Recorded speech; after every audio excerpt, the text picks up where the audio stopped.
Diploma engineering প্রথম semester math 1 বিপরীতবৃত্তীয় function অধ্যায় হতে আজকে আমি দ্বিতীয় ধরনের ম্যাথ করাবো। আর এই ধরনের অঙ্কগুলো পরীক্ষায় আসার সম্ভাবনা খুবই বেশি থাকে। cos tan inverse 1 sin cot inverse 1 x সমান কত, অর্থাৎ এটি আমাদেরকে বের করতে হবে।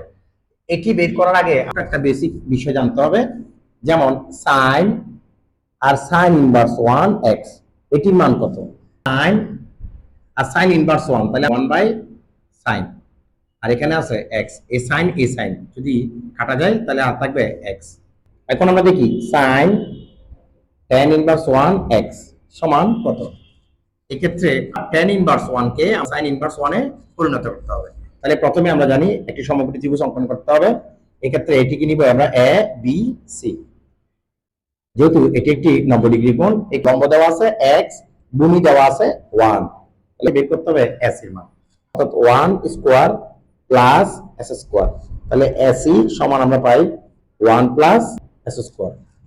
sin এবং sin ইনভার্স 1 লম্ববাহী অতিভুজ, এখানে লম্ব দেওয়া আছে x, অতিভুজ দেওয়া আছে 1 প্লাস s স্কয়ার।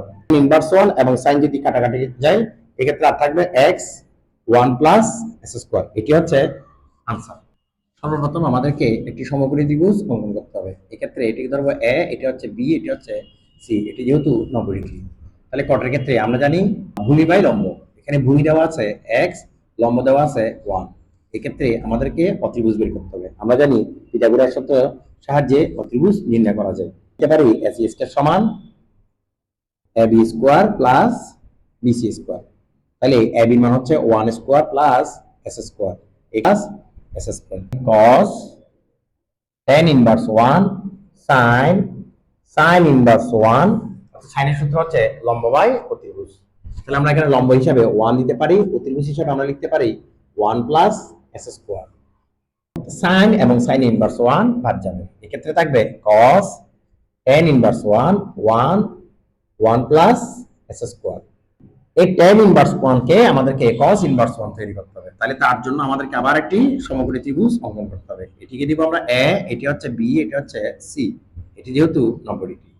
তাহলে tan এর সূত্র হচ্ছে লম্ব বাই ভূমি, লম্ব হচ্ছে 1, ভূমি হচ্ছে 1 প্লাস s স্কয়ার, স্কয়ার ভূমি হচ্ছে 1 প্লাস s স্কয়ার, উপরে হোল স্কয়ার আর 1 স্কয়ার।